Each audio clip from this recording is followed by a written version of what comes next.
check out this local game store. Come on. Ettin Games is just a few miles northeast of Houston in Humble, Texas. They have a wide selection of board games, role-playing games, and war games. And just like you would expect from a friendly local game store, they have playing areas for board games, playing areas for war games, and even private rooms for role-playing groups. And they have so much more. When I entered the store, I was greeted by Derek, one of the employees who helps run this store. So, Derek, how long have you worked here?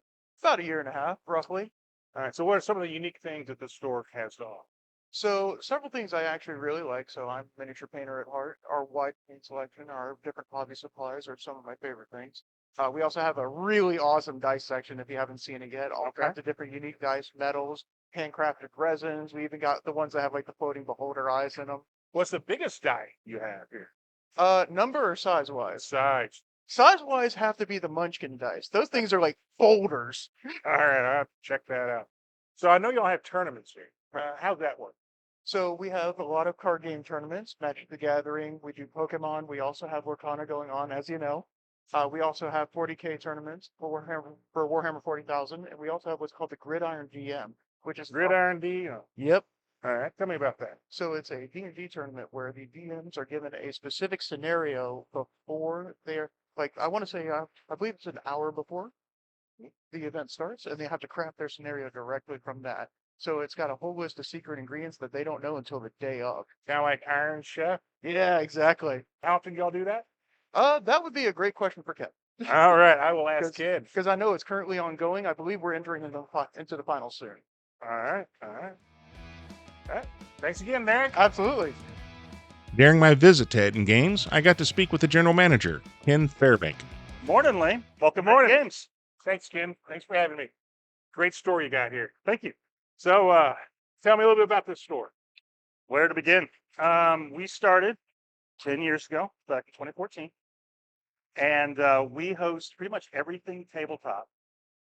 Board games, card games, miniature games, RPGs, tabletop RPGs, correct, of all kinds of variety. We have hobby supplies, we have private rooms, and we have hosted events all week long. And then, of course, we have open table as well. Sorry. No, you're good. Let's go take a look at some of your games. Awesome. So when you first come in, you're going to, of course, be greeted by some miniatures to your left, which we showcase our community painters. And then, of course, our board game wall. Okay. Our board game wall is pretty simply organized. We have family-friendly and kids games when you first walk in, including our newest, the Pac-Man Corridor. These are beautiful handmade wooden pieces. They're just gorgeous, a lot of fun. Oh, and this is the Pac-Man game here, huh? Correct, yeah. Yeah, it's actually based on a video game, and the pieces are just fantastic. So for those of us who remember the arcades back in the day, special place in my life. Then, of course, we have the Board Game Geek Top 30. Board Game Geek is kind of for gamers, by gamers. It rates games. Yep. Usually rates them by weight, 1 to 5, but of course they have the top 30. These are popular games that have been popular for a very long time. A lot of board gamers graduate to this once they get tired of Monopoly. Sure. Anyway, what we mean by that by then, of course, we have our essentials for a lot of board gamers. Ticket to Ride, Catan, and games like that are kind of their first exposure to board games. We have new releases. We have usually our showcase adventure, like Turn Dark Tower, that just came back in. I played this. This is fun. Oh, yeah, it is a lot of fun. We actually did a video with David, the owner, where he's actually in the dark with the lights and the face and the voice. It's a lot of fun. It's actually on our Facebook. Check it out. And then we have everything by weight. So, 1 is quick, easy to play. 5 is you're going to be there all afternoon like it's an Axis and Allies game. Not that I don't like Axis and Allies, but or Twilight Imperium. Ooh, that's another one. Fun game. Absolutely. It's an investment, though, right? That's not so much a game as it is an event. You've got a set of parts of that. And I see we've got Dungeons and Dragons. We sure do. Here.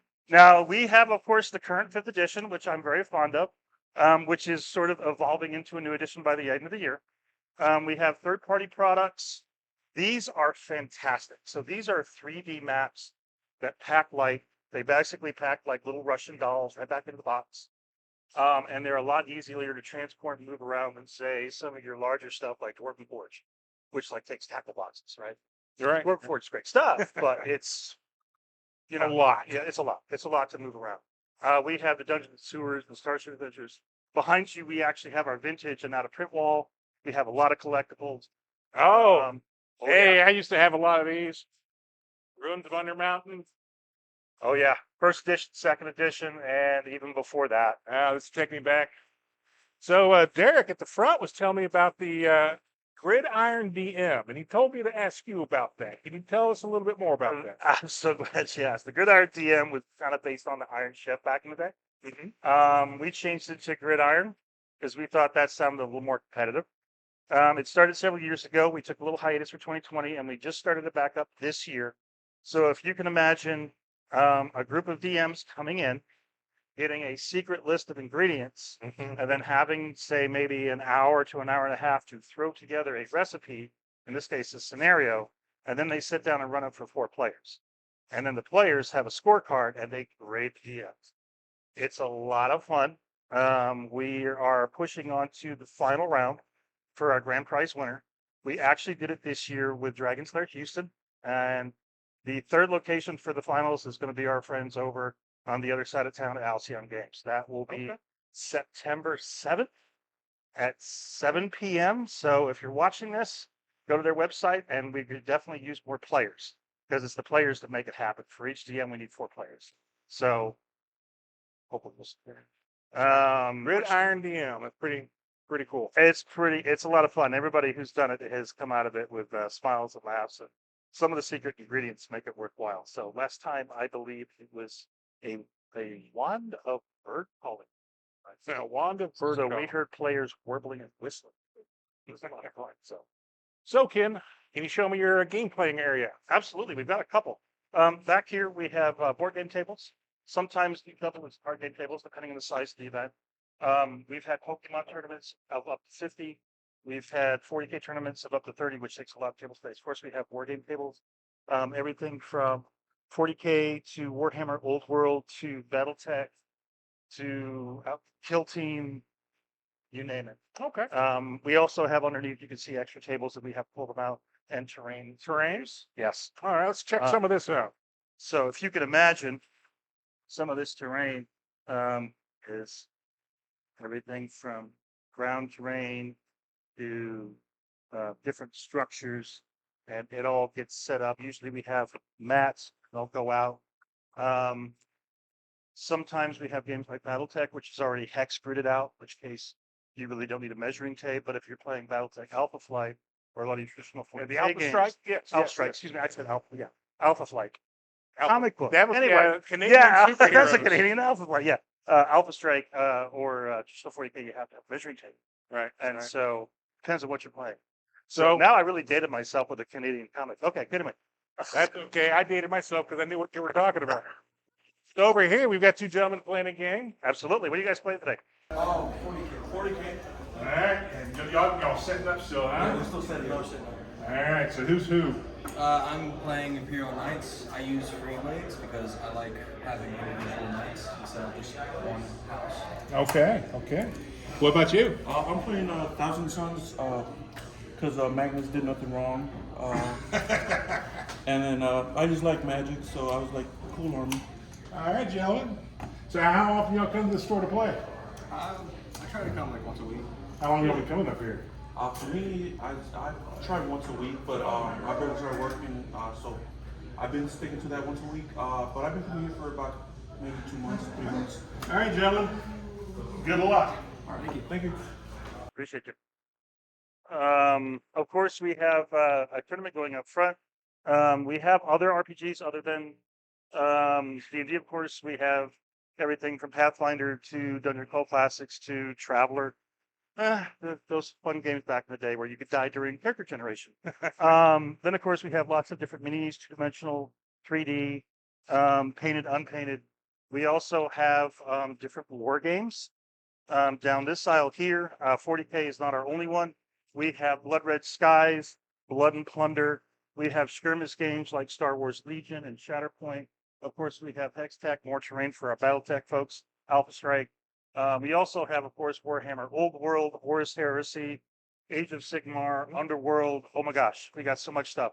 Then of course the next aisle over Oh yeah. is really dedicated to our 40K. Thank you, Henry Cavill. So what we got here is a very popular game, probably the most popular edition of Warhammer hands down. It's just gone into its 10th edition earlier this year, and so, or late last year, I should say. And then, of course, our hobby and painting supply. Because as most of you know who play these games, even if you don't, if you're familiar with someone who does, painting is important. And so we have our Fanatics from Warpaint, which just got released. We have Pro Acryl from Monument Paints, great local boy. Two thin coats, and also, of course, Citadel paints from Games Workshop. These are kind of our four main draws, and usually what our painters go for in terms of quality, ease of use, and then, of course, the brushes, the blocking, the terrain, the basing. I'm sure Derek told you about his Crystallarium paints and basing. He's kind of started his own line to kind of fill the gap with that stuff that a lot of players want, but just can't seem to get quite right. We also have card games, naturally. Our big four right now, we have a Lorcana tournament going on. So, It's a correct. So it's a blind starter deck, I believe, tournament. So they get a starter deck, they build a deck, they go. Lorcana, Disney's Lorcana from Ravensburger, Star Wars Unlimited from Fantasy Flight, Magic the Gathering, of course, from Wizards of the Coast, and Pokemon are our big four. We do occasionally get One Piece, but those are the games we get play. Those are the communities that we build. And that's kind of one of the things that was important to us, not just to have a store where people could buy games. We wanted to have someplace where they could play games. right. So when we go into the movie space, we had more play space. That was important to us. So do you have a game library? We do. Actually, behind the counter where I started, we have a game library. It's predominantly board games with a few card games like Flux. And they can basically come in, pick a game, see if they like it, take it out, play it, put it back in the box, bring it back to us. It doesn't cost them a thing. And as long as there's a free table, they can do that. Because, you know, it's great to try something out before you buy it. Is this really the game for me or not? Correct. You know, and if you got Correct. that selection like that, oh, hey, let's try some Axis and Allies, or even for the new people that never even really played any board games. What can you offer for them? How would you show them this hobby? What would you So depending on the hobby, we basically have a lot of events that either geared toward new players or straight up learn to plays. If you look on our calendar, we have learn to plays for almost every game here, or we have an event where new people can come in and learn the ropes. And that's always been something that we've offered. So, hey, come out and try this game. We're encouraged, like Adventurers League is great for new D&D players. Adventures League? Adventurers League is great for new D&D players and people new to the RPG hobby. Every Saturday we have someone here, for example, Chris, who just kind of, you probably talked to earlier, who teaches people how to play Lorcana. If we have our guy Jay, who teaches people how to play Pokemon. Both Derek and Chad, who is another member of our crew, can teach people. Chad used to be a judge for Magic. He teaches people how to play Magic. We've always got somebody here to teach you how to play the game. Also, if it's your first time, cool. We love that. We want you to come back and bring your friends too. Okay. Sounds That's how we great. roll. All right. Ken, thank you, sir. Thank you, Lane. I'm going to look around some more. Please do. And if you got any questions, find one of us. Will do. If we don't know the answer, we'll make something up or we'll find out. Make something up. Thank you. During my walk through the store, I noticed that Derek was rolling some dice and they were handing out some packs of cards. Let's see what that's about.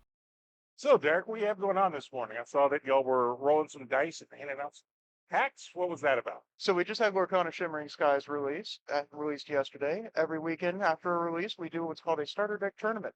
What they do is they'll get a random starter deck, they'll pay in a little bit for prize support, and they'll get the pack that comes inside the starter deck box and an extra pack to adjust their deck, and they'll play against each other and win some fantastic prizes, including packs. So I saw that you were rolling some dice. What was that about? So that is because we do not allow them to select their starter deck when they sign up. It is all randomized. It helps Randomized even the starter playing deck. field. All right, that makes sense. All right. Thank you. Absolutely.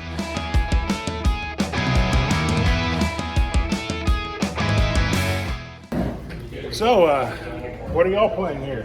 Lorcana. So how long have y'all been coming to Ettin Games? Almost 2 years now. Okay. About a year for that. Awesome. Y'all like it here? I do. They have great game rooms. They always have something going on almost every day of the week. So it's a great place to gather. I appreciate it. Thank y'all. Thank you.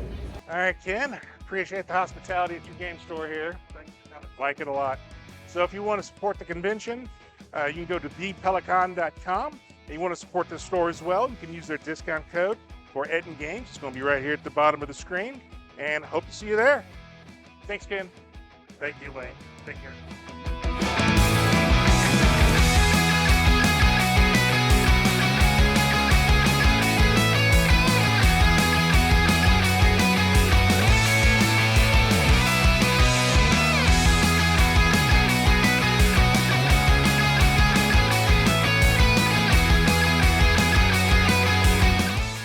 I like your store a lot. It's very big, got a wide selection. Hang on. Start over. Sorry, I'm not going to do this a bunch, but let's just start that over and act like you really want to shake his hand.